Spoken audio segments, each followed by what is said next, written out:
All right, so today we're diving into a world where grief and deception, well, they kind of go hand in hand. We're talking about murderers who use press conferences, those moments of raw emotion and public scrutiny to try and cover their tracks. It's a fascinating psychological game, isn't it? You see these perpetrators, they're trying to manipulate our perceptions, playing on our empathy to hide their true intentions. Exactly.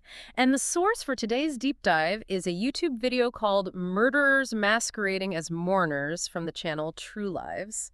It's got some pretty compelling cases that'll definitely make you question everything you see. It does, yeah. It really highlights the challenges law enforcement faces in these situations, Yeah. trying to separate genuine grief from a calculated performance, especially when everyone is watching. Right, exactly. It's a tough job. So let's start with the case of Paul Brown in London back in 1984. Baby Louise, just 3 weeks old, goes missing. Tragic. Yeah. Her father, Paul, reports his car stolen with the baby inside. Can you picture it? A frantic father begging for his baby's safe return. Heartbreaking. You'd think it's an open and shut case of a stolen car and a missing child, right? Right.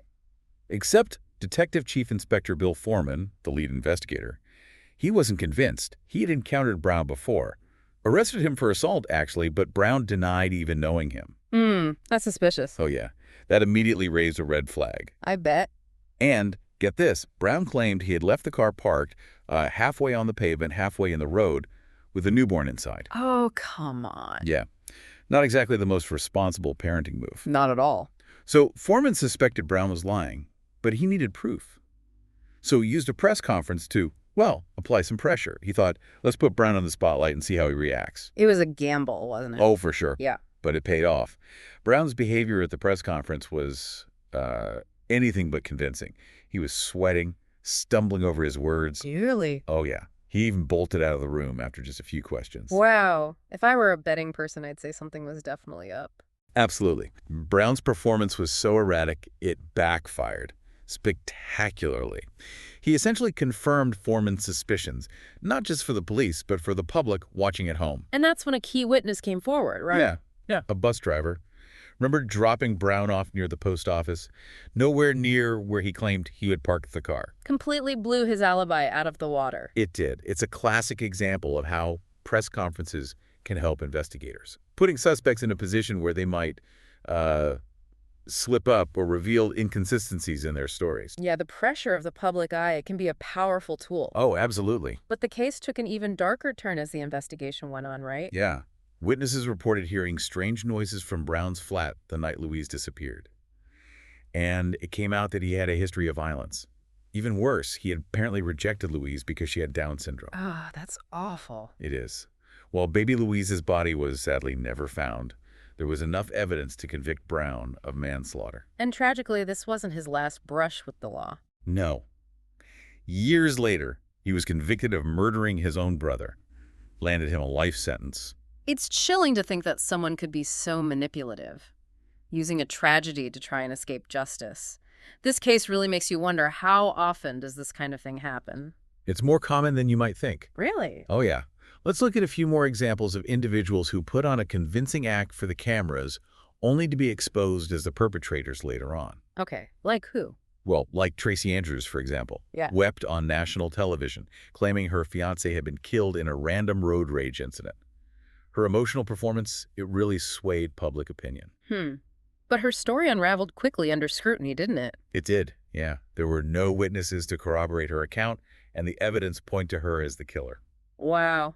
Then there's the heartbreaking case of Miles Evans. Made a tearful plea for the safe return of his missing stepdaughter, Zoe. Yeah, even promised her a puppy for her birthday if she came home. Oh, gosh. All a carefully constructed facade to hide a horrifying truth. He'd actually murdered Zoe and buried her body in the woods. It's a sobering reminder that sometimes the person appearing most distraught might be the one with the most to hide. And that's scary. It is. So these cases kind of underscore a disturbing fact. Most murders are committed by someone the victim knows. Relatives, friends, business associates. It's not always the stranger in the shadows, right? Right. It's often someone lurking in plain sight. And speaking of lurking in plain sight, let's talk about the case of Christopher Nugent. He was found shot dead in his office right before Christmas. A real holiday tragedy. Tragic, yeah. The case baffled investigators initially. So they decided to hold a press conference hoping to shake loose some leads. They asked Christopher's widow, Linda, to make a public appeal. She bravely agreed, sat there before the cameras, pleading for anyone with information to come forward. Little did she know that the person who orchestrated her husband's murder was sitting just feet away. And that was James Daughtry. James Daughtry, Christopher's business partner and close friend of over 20 years. Talk about betrayal. I know. Daughtry played the role of the grieving friend perfectly. He attended the funeral, offered comfort and support to Linda, even brought over Christmas presents that Christopher had bought for his family before his death. So he was the picture of compassion, a true friend in need. Exactly. But behind that mask of friendship was a cold, calculating killer. Unfortunately, yes. Daughtry had orchestrated Christopher's murder, hiring a hitman to take him out so he could collect on a life insurance policy. He used his close relationship with Christopher and Linda to divert suspicion, even using the funeral as a stage to reinforce his fabricated persona. Wow, the audacity is mind-blowing. It's like something out of a movie. It really is. This case really highlights the level of manipulation and deception that some perpetrators are capable of. Daughtry wasn't just trying to avoid getting caught. He was actively using the investigation and the outpouring of grief to further his own agenda. Right. The break in the case came when investigators traced the getaway car to a man named Stephen Gray. He admitted to the shooting and named his accomplice, eventually revealing that Daughtry was the mastermind behind it all. And so, the mask of friendship finally slipped, revealing the true face of a cold-blooded killer. Daughtry, along with the hitman and the getaway driver, were all sentenced to life in prison. As for Linda, well, can you imagine the devastation, the betrayal she must have felt? It's hard to fathom.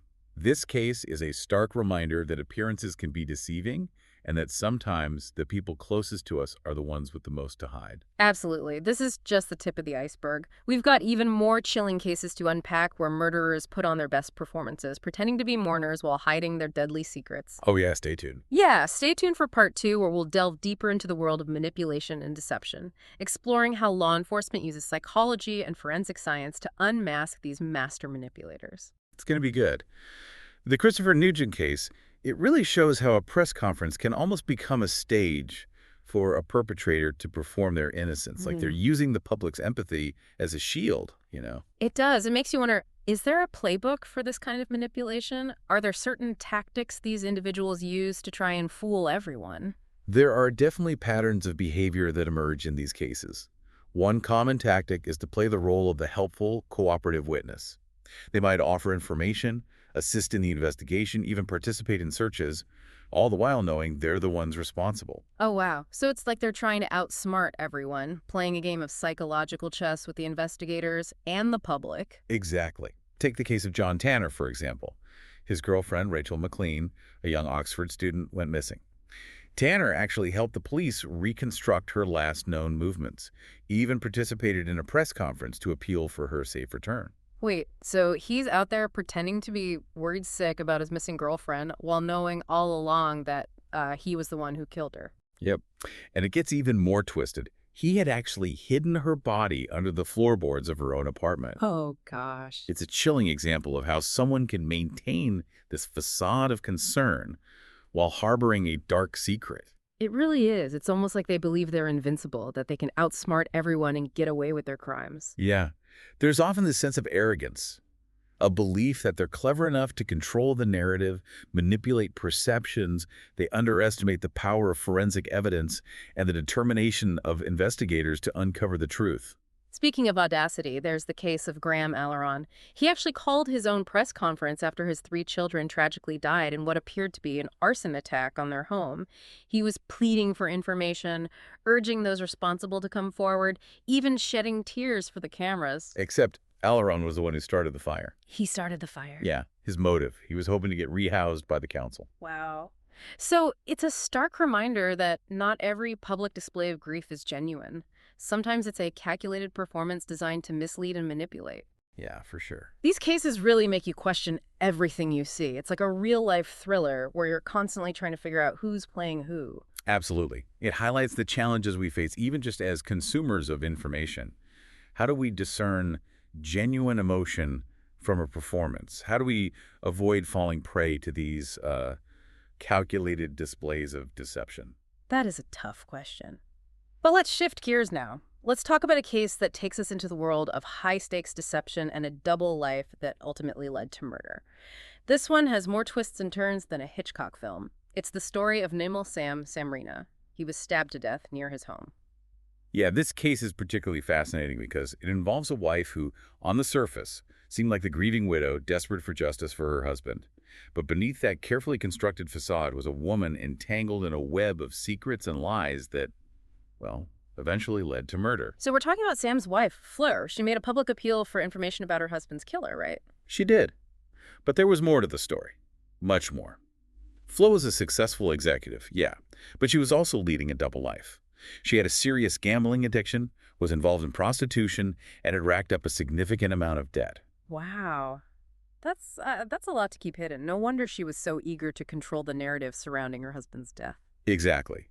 She would constantly insert herself into the investigation, offering opinions, even referring to officers by their first names. Hmm. It was almost like she was trying to be part of the team, but her behavior raised suspicions. Yeah. So what led the police to suspect that Flo might be involved in Sam's murder? Well, it turned out that Sam had consulted a lawyer and was actually preparing to expose Flo's double life. He was concerned for his safety, wanted custody of their daughter. He even had written documentation outlining his fears that Flo might try to harm him. That's a pretty clear indication that their marriage was far from happy and that Flo had a motive to silence her husband. Precisely. And the evidence against Flo, it started to mount. A witness came forward claiming that Flo had asked him about ways to get rid of her husband. Hmm. And it gets even crazier. She had also asked an acquaintance who happened to be the chairperson of the local police consultative group about hiring a hitman. Wow.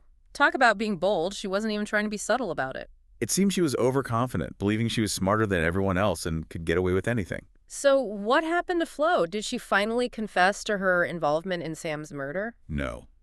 She maintained her innocence throughout the trial. But the evidence was overwhelming. She was ultimately convicted and sentenced to life in prison. Wow. It's a tragic case that shows how a web of lies and a desperate attempt to maintain a facade can ultimately lead to a person's downfall. It really does. It's a reminder that the truth has a way of coming out no matter how hard someone tries to bury it. But let's move on now to another case that illustrates how meticulously some individuals plan their crimes, believing they can outwit investigators and deceive everyone around them. Yeah. The case of Gordon Wardell is a prime example of this kind of calculated deception. He went to great lengths to create a convincing alibi. But like many of the cases we've discussed, his facade crumbled under the weight of forensic evidence and expert analysis. Okay, let's hear it. What did Gordon Wardell do to try and pull the wool over everyone's eyes? Well, in 1994, Gordon Wardell reported his wife, Carol, missing. He claimed she had been kidnapped from their home by an armed gang. He even went so far as to describe being tied up and left unconscious, while the kidnapper supposedly abducted Carol and stole a large sum of money from the building society where she worked. That's a pretty elaborate story. Did anyone believe him? Well, the public was initially sympathetic, but Detective Superintendent Tony Biz, the lead investigator, he had his doubts right from the start. There was something about Wardell's demeanor, something that just didn't ring true. It's like those investigators have a sixth sense for sniffing out deception. But gut feelings aren't enough to convict someone. They needed hard evidence, right? Exactly. Biss was a seasoned detective. He knew that public opinion could be swayed, but solid evidence was crucial for a successful prosecution.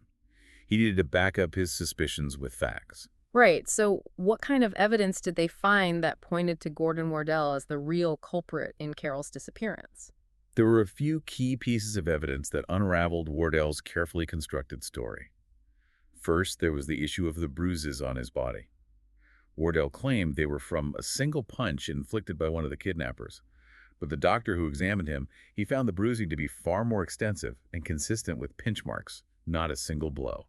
Interesting. So right off the bat, there's physical evidence that contradicts his story. What else did they find? Well, there was also the issue of Wardell's alibi. He claimed to have been drinking in a specific pub on the night Carol disappeared, but no one at the pub remembered seeing him there. That was a major hole in his story. So his alibi falls apart, and the physical evidence doesn't add up. But did they ever find Carol? Yeah. Sadly, her body was eventually discovered. And the autopsy report revealed a crucial detail that completely shattered Wardell's fabricated narrative. The contents of Carol's stomach indicated that she had died just 2 hours after eating a roast lunch. This directly contradicted Wardell's claim that she had been kidnapped 6 hours later. That's the kind of hard evidence that's impossible to explain away. It puts him at the scene of the crime at the time of her death. Precisely. And to get a better understanding of Wardell's psychological profile and whether he was capable of such a crime, Biz brought in a renowned forensic psychologist named Paul Britton. Okay. I've heard of forensic psychologists, but what exactly do they do? I mean, how does psychology play into a murder investigation? Forensic psychologists, they're experts in human behavior and the legal system. They can help investigators understand the motives behind crimes, analyze the behavior of suspects, and even provide insights during interrogations. In Wardell's case, Britton's analysis revealed that Wardell was a member of the Institute of Logistics. The Institute of Logistics, what does that have to do with anything? Well, the Institute of Logistics, they deal with complex problems of time, distance, and planning. This suggested that Wardell possessed the kind of analytical skills and mindset that would allow him to meticulously plan and execute a crime involving multiple locations and a carefully constructed alibi. So not only was there physical evidence and a flawed alibi, but now his own background and psychological profile were working against him. Exactly. Faced with mounting evidence and expert analysis, Wardell's carefully crafted facade began to crumble. During the interrogation, he initially stuck to his fabricated story. But the police, expertly guided by Britton's insights, were able to systematically dismantle his alibi, exposing his lies, and ultimately leading to his confession. Wow, that's quite a turnaround. From a seemingly grieving husband to a confessed killer. It's amazing how the combination of forensic science and psychological analysis can uncover the truth, even when someone goes to great lengths to hide it. It is. It's a testament to the power of evidence-based investigation and the expertise of those dedicated to seeking justice. But sometimes the focus of an investigation can be misdirected, leading to false accusations and devastating consequences for innocent individuals. That's a scary thought, to be wrongly accused of such a horrific crime, especially when you're already dealing with the grief of losing someone you love. It's hard to imagine the emotional toll that would take. Yeah. The case of Mark Bottomley is a heartbreaking example of this very scenario. He was a grieving father who found himself wrongly suspected in the murder of his own daughter, Sarah. It's a case that highlights the dangers of jumping to conclusions based on appearances and the devastating impact of public speculation. Okay, I'm really curious to hear about this one. What made people suspect Mark Bottomley of being involved in his own daughter's death? Well, Sarah was a 14-year-old schoolgirl who was found murdered near her hometown. The community was in shock, and the police were under immense pressure to find the killer. As part of their investigation, they asked Mark to participate in a press conference. He agreed, appearing before the cameras, visibly distraught, pleading for anyone with information to come forward. It's understandable that he would be emotional. I mean, losing a child is an unimaginable tragedy, but how did that lead to him becoming a suspect? Unfortunately, Mark's raw display of grief, it was misinterpreted by some. People speculated that his emotional state was somehow indicative of guilt. It's a tragic example of how difficult it can be to discern genuine grief from something more sinister, especially in such a high-pressure, emotionally charged situation. So basically, he was judged based on his emotional response rather than any actual evidence. Exactly. Mark became the target of rumors and suspicion. Despite his innocence, he was ostracized by some in the community, enduring the pain of losing his daughter while simultaneously facing unjust accusations. It's a nightmare scenario to be grieving the loss of your child and then be accused of being involved in their death. I can't even imagine what he must have gone through. It's a testament to his strength and resilience that he was able to endure such a horrific ordeal. Thankfully, the police continued their investigation, and their attention soon shifted to Sarah's stepfather, Nigel Rawlings, who was also Mark's best friend. Wait, so the stepfather was involved? That's a whole other level of betrayal. It's a truly devastating twist. Rawlings was known to have a violent temper, and when Sarah's brother left him, he had threatened revenge. Despite Mark's initial belief in Rawlings' innocence, the evidence eventually pointed to him as the perpetrator. What kind of evidence did they find that linked Rawlings to Sarah's murder? Forensic evidence connected Rawlings' car to the field where Sarah's body was found, and even more damning, traces of her blood were discovered on his jacket. The truth, as horrific as it was, finally came to light. So, not only did Mark lose his daughter in the most tragic way imaginable, but he was also betrayed by his best friend, the man who was supposed to be helping him through this unimaginable loss. It's a story that underscores the importance of evidence-based investigations and the dangers of allowing public opinion or emotional reactions to influence the course of justice. It's also a reminder to be cautious about making judgments based on appearances. Grief can manifest in many different ways, and it's not always easy to decipher genuine emotion from a calculated performance, especially when we're dealing with a crime as emotionally charged as murder. Absolutely.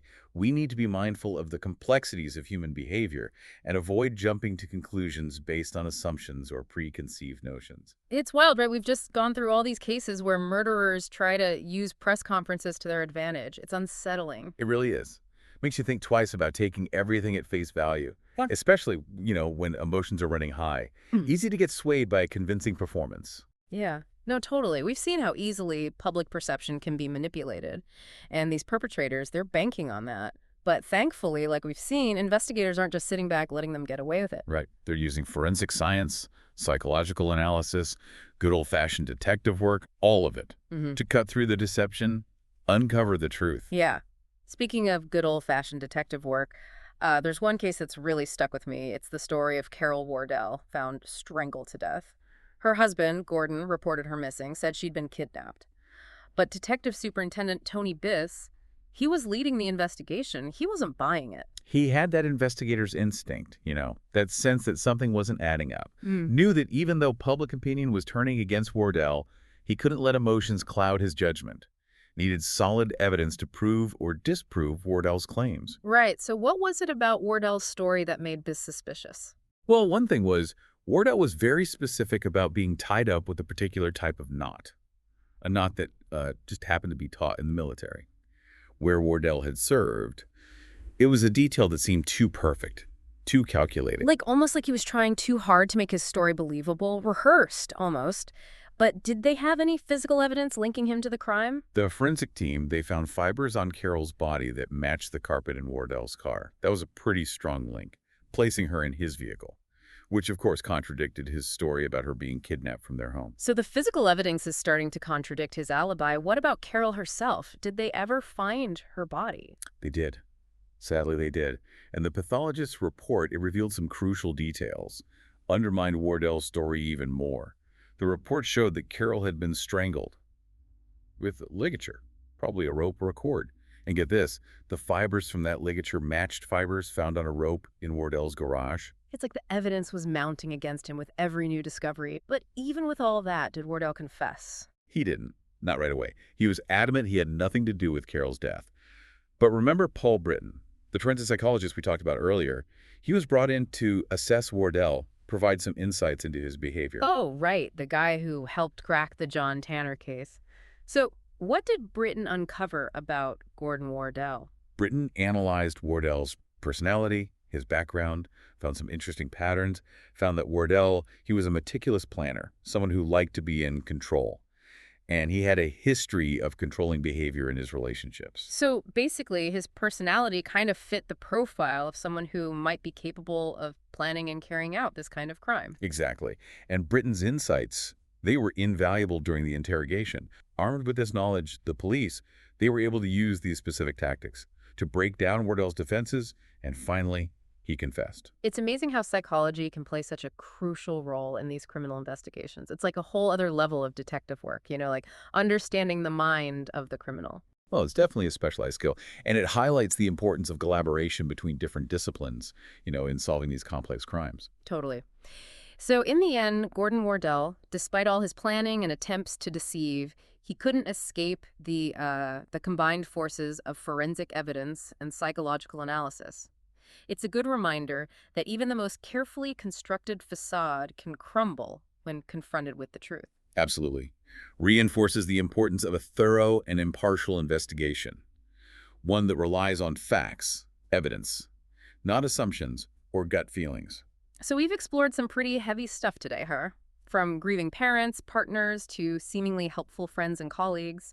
We've seen how perpetrators can just be lurking in the most unexpected places, using deception, manipulation to try and cover their tracks. It's been a real journey into the dark side of human nature, but also kind of a testament to the resilience of the human spirit and that unwavering pursuit of justice. So what's the biggest takeaway? What should our listeners leave with today? I'd say be aware. Be discerning. Don't just accept things at face value. Question what you see, what you hear, especially in those situations where emotions are running high. Yeah. It's a good reminder that the world isn't always as it seems, and sometimes the most convincing performance comes from the person with the most to hide. Thanks for joining us on this deep dive into the world of murderers masquerading as mourners. It's been quite the eye-opener. Hopefully it's given you something to think about. Until next time, stay curious, stay informed, and stay safe.